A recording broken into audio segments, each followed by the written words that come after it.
దేవుని మహాకృపను బట్టి ఈ ఉదయకాలంలో 2 గ్రామాలు సువార్త చేయడం జరిగింది.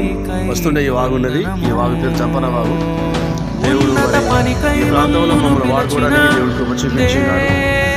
జోసఫ్ చూడండి స్టైల్ వాడు ఇచ్చేది వాడేవాడు నిలచి ఉండుటే మా భాగ్యము, నీ కొరకై జీవించెదము. సేవకులారా సువార్తికులారా, యేసయ్య కోరుకున్న శ్రామికులారా, సేవకులారా సువార్తికులారా, మీ మాది